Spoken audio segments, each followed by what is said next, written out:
Hi everyone.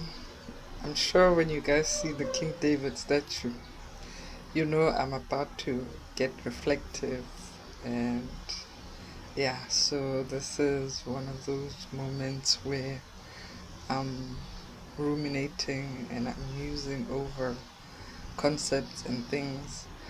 Um I don't know if any of you know about a movement called Brown Sense. It started many years ago and has its origins on Facebook, but I think it has since outgrown that platform because they have a website and everything, and they've got a registered company and stuff. Zuzugile Sony is the guy that started that. So Mzuzugile made a valiant effort to try and impress upon us as people about the value of circulating our money, so circulating the rand in this case, and try to explain the economics behind it, behind why money needs to circulate within a community for as long as possible before it goes out. So the same is the case for the country's money and the country's economy, the local GDP, if you will. In order for us to grow the economy, that means expenditure has to increase in the country. So we have to be spending money on things produced in the country. So that means also that most of the time you find that there's large dependence on government spending, invigorating the economy. That if the government doesn't have enough money to spend, then the economy is going to suffer, and that's probably because the rest of the people who have spending money, which is us, the citizens, we don't spend it on local products. We spend it largely on products that come from overseas that are basically increasing the economies of those countries because we are basically increasing their spending, so we are growing their economy. You may think it's something small because you're like, I'm expressing my own desires and wants because I don't want these so-called inferior products that South Africa produces. I don't want to read inferior books written by South African authors because foreign authors write better, and the list goes on about all the things that people say to justify why they don't want to read local books. And when they do, they sort of do it in a patronizing way, as though they're doing those of us who write a favor by reading these books. And also they will condescend to the point where they say, if it's not a well-known South African author, then I don't want to read them.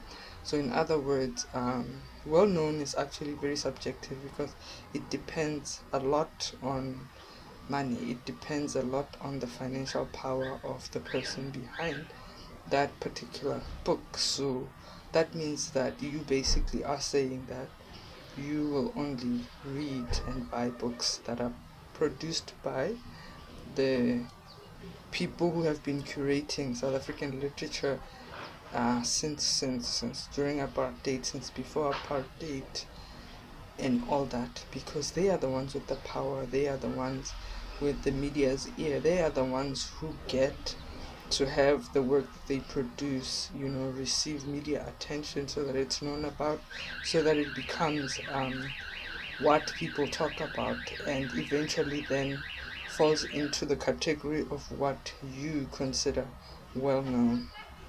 And that means that those people decide what is actually a story, or what kind of information that you as a consumer get to have access to, and you actually ratify those opinions with your money when you buy those books.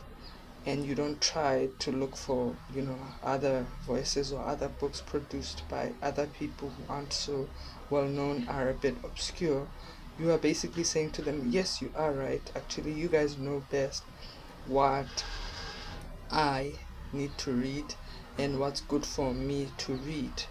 So, yeah, this is how then an economy suffers. This is how you end up buying books written by foreign authors who live in other countries, who spend money in their own country, in their own communities, who are growing their economy. Now, this economy of South Africa that you don't want to invest in, that you don't want to buy products from, is the same economy where you draw your money from, because you live here, you work here. So that is the source of your income, the source of your earning. And also, this is a community where you expect that if you are doing something, maybe even if you're selling something that's not books, or you are good at something, or even as an employee, you want to be employed, that company is selling products to South Africans. And if we are draining the economy by not spending money on things that are locally produced, or services that are found here, that means that we are slowly creating a situation where there will be more pressure, because the high unemployment rate is also because people cannot find any other occupation outside of established labor places, as in companies that employ people to work. So people cannot find freelance work and things like that to earn money, because there's not enough opportunities for them, because people who require those kinds of services most of the time are people who are independent, and because those people aren't getting any support, they don't have money to hire that person, who's going to then earn money from this independent person, to be able to go and support you by buying, maybe, I don't know, maybe you make wigs, or maybe you even braid people's hair, or I don't know, you sell some kind of herbal solutions or anything, or even just, they go to the shop to Discount to buy what Discount sells, or they go to Checkers to buy what Checkers sells.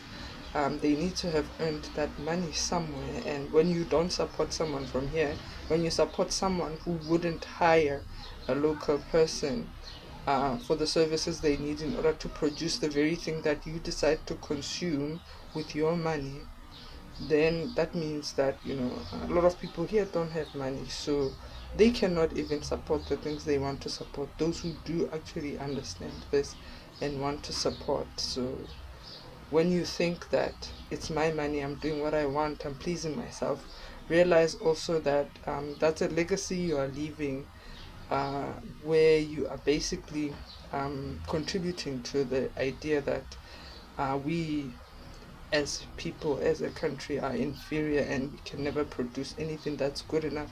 Because if it's not good enough for you as a citizen, then how can the world think it's good enough for them? Yeah, anyway, I suppose that's a lot to say on that subject. Yeah, I think I'm gonna stop here, because I've been talking a lot. Thanks for listening, and if you heard me, I really hope that whatever I've said, has deposited some form of curiosity to understand more about how this thing works, or maybe it has sparked some kind of interest in thinking along those lines. Maybe you'll even speak to people about it and explore more your understanding of what it truly means to be South African, to buy things that are proudly South African, to support your country, because this is where you live, and this is where your future is likely going to be, even in your old age. Alright, toodaloo, bye.